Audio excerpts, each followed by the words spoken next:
Angibingelele bazalwane egameni lenkosi yethu Jesu. Nasentambama siyambonga kakhulu uNkulunkulu ukuthi usasigcinile. Siyambonga kakhulu uNkulunkulu ukuthi usilondile ngokwahlukana kwethu. Simnikeze udumo lonke lolo mfana. SikuMatthew 26. Namuhla sizobuka lana kuverse 31 lana lithi khona, on the way, Jesus told them, "Tonight, all of you will desert me, for the scriptures says, God will strike the shepherd, and the sheep of the flock will be scattered." So, konke lokhu uKristu Jesu abafundise kona, reveal these weaknesses abanayo, ngokuthi abatshele ngathis prediction ukuthi bazombalekela noma bazomdiseta. Kuverse 56 lona lifundeka kanjena, "But this is all happening to fulfill the words of the prophets as recorded in the scriptures. At that point, all the disciples deserted him and fled." And then verse 35, "No," Peter insisted, "even if I have to die with you, I will never deny you." And all the other disciples vowed the same. So, I promise layenden Peter lana verse 35 na the rest of the disciples was empty, because that promise, it was based on human strength. So the disciples, they deserted Christ during the heat of the battle. Bamshiya. And sizokhumbula ukuthi this was hours before ukuthi bayombethela. Bona bayamshiya, bahambe naye isikhathi singaka. And then we can see ukuthi Christ was approaching the conclusion of his earthly life. After nje ama-hours amancane nje ukuthi nini aqedise nje impilo yakhe, laba abafundi bakhe, they desert him. Someone maybe angabuza ukuthi ingabe uchoose amadoda wrong? Why now? Sekuyashisa manje, bayambalekela. Let's take verse 30.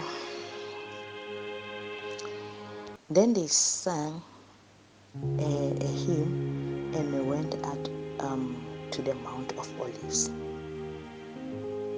Before bazocula this last hymn, Jesus ubathandazele ngale ku John 17.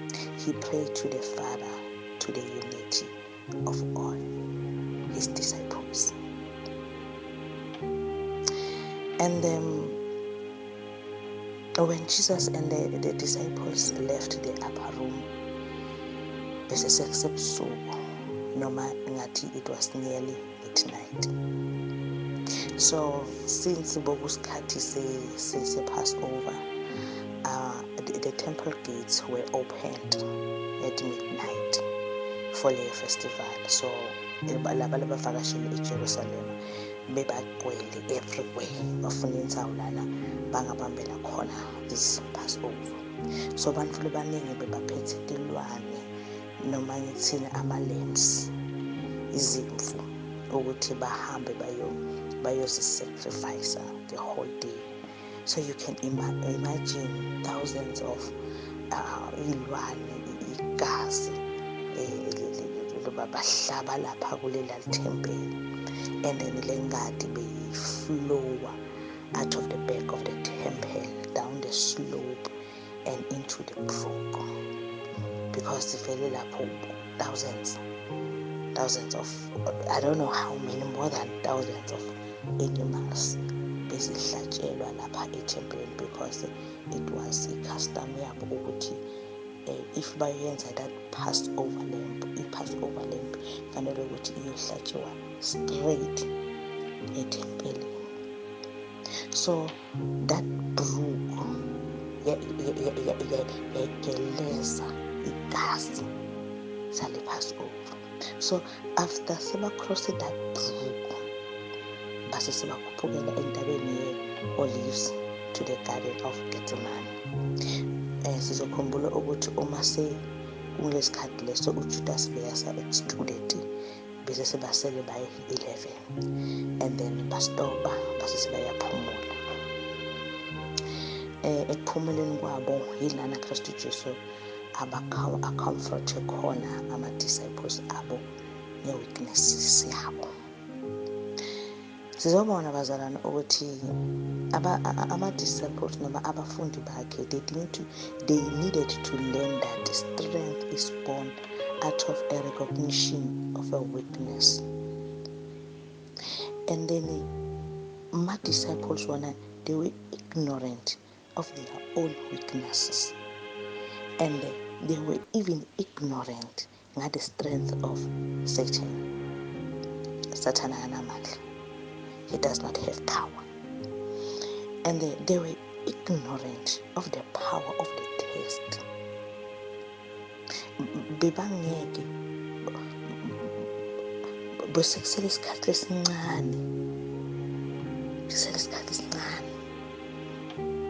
ukuthi kufezeke lokhu inkosi Jesu ikuzele. But bona they were ignorant of the power of the test. Abafundi sizobona bazalwane ukuthi it's not only ignorant lebeyikhona, but they were afraid what the Romans or the Jewish leaders will do to them. When babona ama-soldiers and the leaders came with clubs, abaleke. So it's not like bebathukile, because these people, they were so many, bona beba full 11. So babaleke, it is not like it is understandable, but there were many bandlula bona, and abakazanga kahle base ngezinto eziningi, bona they fled. And then into zisubuhlungu ukuthi when the pressure was on, they were gone, bebangasekho. And then believe me bazalwane, they loved him, and then beba desire kuba faithful, but they were afraid. And then babafundi bona, they saw Christ as a victim, and basibuza ukuthi uma Christ ayi-victim, thina siba yini? That's why babalekile. So bona bazibuza ukuthi uma ngabe Kristu angakakhonanga ku-escape from the soldiers, thina sizo-escape kanjani? But Kristu yena trusted God and put his life in his hands. Abafundi bona, they couldn't do that. They couldn't. Babo magwala, they were cowards. Babaleka. Christ beyangeka abaleka, because Christ bekade ukuthi it's time for him to go to the cross to bear the sins of the world. Beyangeka. And then umama disciples bona abaleka out of fear, Jesu yena wayima ngeqiniso kulo msebenzi lomngaka, wayima futhi ngecourage abhekane nokufa. The disciples bona beba very afraid to face the moment of their trial, because bona beba weak, bebangakhona ukuhandlisha ukufa. Kodwa inkosi Jesu, he faced the death with courage, because he knew he had power over death. So basheshe bakhuluma.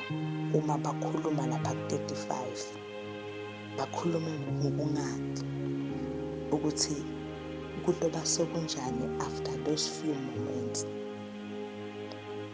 because ekubalekeni kwabo babalekela omunye nomunye. Ngiyacabanga sabalekela impilo yakhe, bangakhonanga ukuthi bayime naKristu ngalesikhathi lisasinzima kangaka. They fled. Ngicela sigcinelana namuhla bazalwane.